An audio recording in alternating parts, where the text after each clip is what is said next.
VinBiz has a question. Do you itemize your estimates for your customers, or do you just send them the cost of the entire job?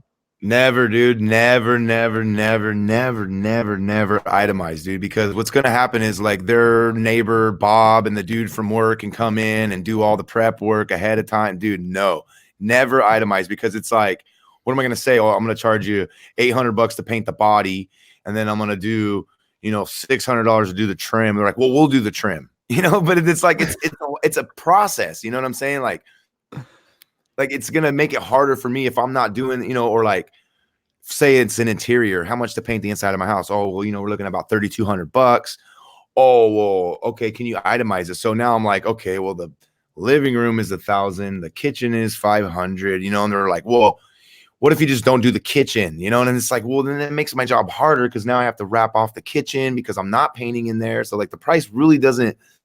So that's why I never itemize it, because they're going to pick you apart. They're going to be like, oh, well, Dick, John, and Harry can come over and do all of this. So can you just take that off of the bid and then be that much cheaper, And I got paint in the garage you could use, so don't worry about that. It's like, fuck that, dude. Or damn, I shouldn't have cussed, man.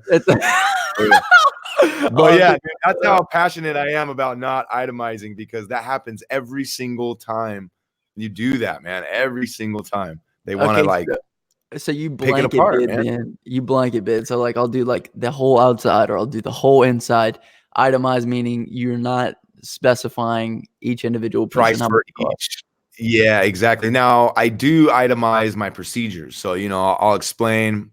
I wish I had my like invoices are really thorough. And I think it's because it's been building since I first started and didn't know how to make like an estimate or send in a bid, So like I basically sell myself on my estimate too. It's not just a freaking, invoice with the title and a number and that's it. Like at the bottom, I put a little paragraph explaining how I like to do stuff and why the price might be a little bit higher than, normal, because I use premium products.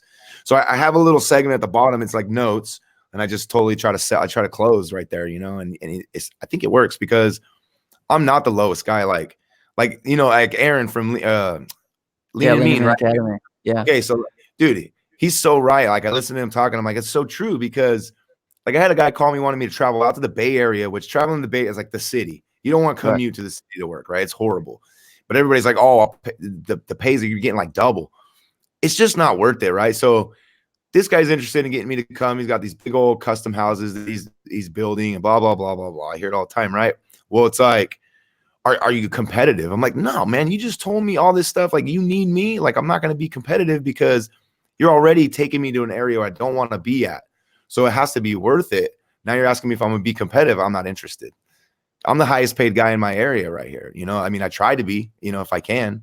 Right. So are you saying that there's too many people in the Bay Area that kind of bring down the cost of the job? Is that what you're saying? Or is it just because you're traveling, so you're charging higher prices? So both, man, because I live in the Valley, right? And if you travel to the Bay Area, that's where all the work's at, which is so true, but everybody thinks the money's out there. So everybody's commuting, and it just makes the drive and the time you spend on the road horrible. If it's a 8-hour job, you're looking at a 13-hour day, and 4 of those hours it's windshield time, and it's just not worth it, man. It's not worth it to me. So for a guy to ask me to do something that I really don't want to do already, but he doesn't want to pay the kind of prices that is going to get me out there, like I said, my work speaks for itself, dude. I do good work. And I'm not going to, and if I'm going out there and it's not worth it, it's going to show in the work. And then, now I'm working back. Now I'm going backwards. Now my reputation's going backwards. Oh, Tim, he's all right, but the work ain't that great. Like, right. I like the word on the street to be, yeah, Tim's a little expensive, but it's worth it.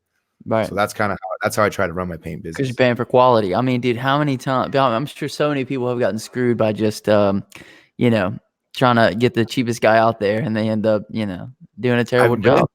Dude, I fixed a lot of jobs, a lot of jobs. Happens a lot, dude. Yeah. Thanks so much for watching the video. If you enjoyed it, give it a like for me, and also leave me something down in the comments section. If you'd like to be notified from my future videos, make sure to hit that subscribe button as well as the bell icon so you don't miss anything. If you'd like to watch this podcast in its entirety, there will be a link in the comment section and the description to the full version of the podcast. Also, if you're curious about any of the equipment that I use to make this video, there will be Amazon links in the comment section and the description. If you click through and purchase anything within a 24-hour period using those links, I will get a small commission, and I'll greatly appreciate you for that. If you'd like to sponsor the channel or support it in any other way, I also have Patreon and merch down in the comment section and the description. But I really appreciate you for watching. My name is Justin. This is Forever Self-Employed. And until next time, hustle hard and get that money. Peace.